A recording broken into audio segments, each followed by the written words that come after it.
What's up, guys? Today I want to talk about safe woods for aquariums.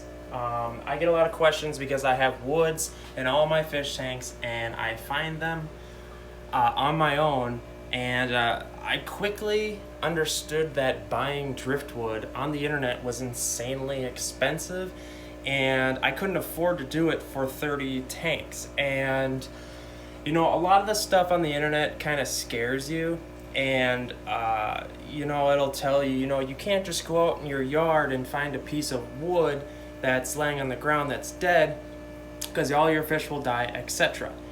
And by the way, the tank behind me, this was the old Angel tank, and I was having an algae outbreak, and I redid the entire thing. I took out all the big gravel.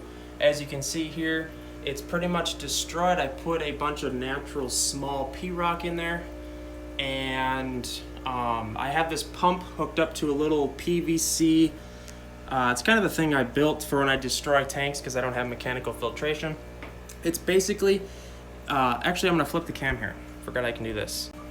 It's basically a large pond pump with a PVC end on there. I drilled a bunch of holes on it, and you can see the pillow batting in there. If you let that run for a couple hours, it will clear up literally every tank because that thing's like 400 gallons per hour. And as you can see here, I have some natural wood right there as well. And the angels are over here. Beautiful tank with the angels in here. And like I was saying, aquarium safe woods. I literally found these pieces of wood in my yard, and they were literally oak branches. I picked up all the bark. I didn't boil any water or pour it on there. And one of the bigger factors when it comes to, here, I'll switch the cam. One of the biggest factors you need to remember are, was that wood sprayed with insecticide or a pesticide, a fungicide? I know for sure that the woods around my house were not sprayed with anything, ever. So basically, I threw it in my tank. It's proper procedure to boil water and pour it over the piece. And if you can, boil the entire piece. I actually, at the beginning of all this, I actually set up a massive barrel out of my fireplace, and I was throwing big pieces in there because I wanted to boil the entire piece. But this was so difficult that I got so pissed off that I literally just started putting pieces of wood in like goldfish tanks, and everything was fine. So all these pieces of wood were found in my local woods, and they are oak. So let's talk about woods you don't want to use. I got to keep an eye on this water change, by the way. Woods you can't use. Softwoods like pine, cypress, hardwoods that I use, I try to only stick with cedar or oak, or any desert wood will work too. I know that's really popular right now is the cholla wood, and some guys are selling it on some groups like For Fish Sake, and that stuff's great. But I like the oak pieces because it gets that gnarly look to it, like this piece. I mean, that's a stellar piece right there. And this is kind of a crazy piece right here too.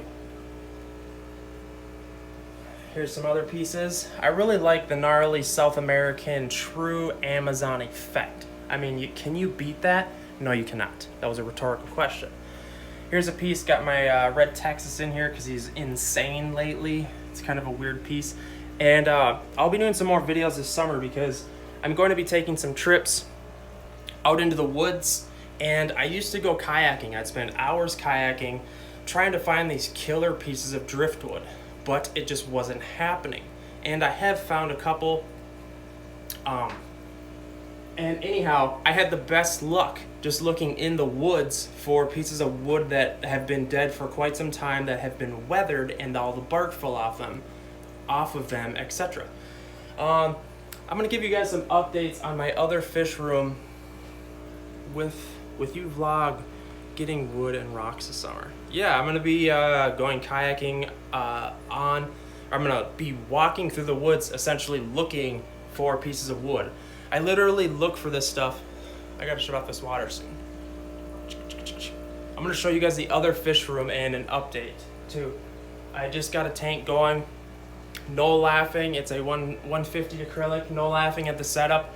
but I got it going. As you guys know, when you get new setups, sometimes you just kind of throw things together, and that's what I'm doing over there. I have a goldfish in the tank. It's all cycled and everything. I just threw a... All right, let's flip the cam here. Shut the door. Let's see if I can turn on this light. All right, I gotta shut the water off.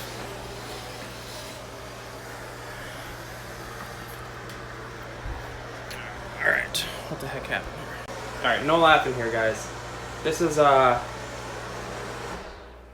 the way, here's a killer piece of driftwood I found actually on a river. That is a gnarly piece that I'm looking to put into a fish tank, but it won't fit. I'm thinking the new 6-foot tank, I will throw that in there because it's absolutely awesome. All right, so this is a lot bigger than what it looks like. That is a pretty big water heater right there. This is a 150. Got it all set up. Got the stand somewhat painted. I did the 3D background. It looks like crap right now because the water is all so new and there's bubbles everywhere, but that is an update. There's my trusty Shabunkin.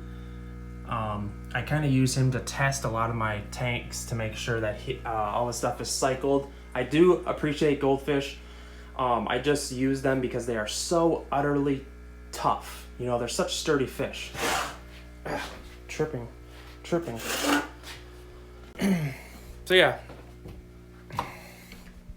I love me some driftwood. I'll be going to find some more as soon as it gets a little warmer out. I've actually been eyeing up some hot spots from my drive home. Should be pretty cool. So yeah, this tank, I got a piece out in my garage. It's gonna look pretty killer in this tank. I'm thinking about moving my Jaguar cichlids into this tank because they've been like my babies. I'm gonna be doing a lot more Jaguar cichlid tanks, or videos I should say. And I think I'm gonna throw them in here. Maybe order a female and try to start breeding Jag cichlids. So if you have any ideas or fish you might want me to do some videos on that maybe I could order and throw in here, let me know. Maybe try to breed though. I want to breed some stuff. So, all right, guys, that's it. Aquarium driftwood. What is safe? What is not? Boil some water. Put it over the wood. Make sure it's not dead or not alive. Sorry. It shouldn't have bark. Although I have put some pieces in with a little bark. If you have plecos, they quickly take care of that. If you can boil the entire piece, I know that's hard. Go for it. If you can't, just the biggest factor with aquarium safe wood is the pesticide, insecticide, and herbicide, all that stuff. Was it spray? Is it in a spot where it could be sprayed for that stuff? That will quickly kill everything in your tank. Still working on my leaking tank down here. Got to get the Africans out of the 90. Those things are crazy hard to catch, I gotta tell you. These little Africans are so freaking fast to catch. I've never had a fish so difficult to catch. I just missed your question. Sorry, bro. Questions. Show. Alright, I'll comment on that. I apologize, I missed that. Alright, guys, I'm going to end this here. I'm babbling. Whoop.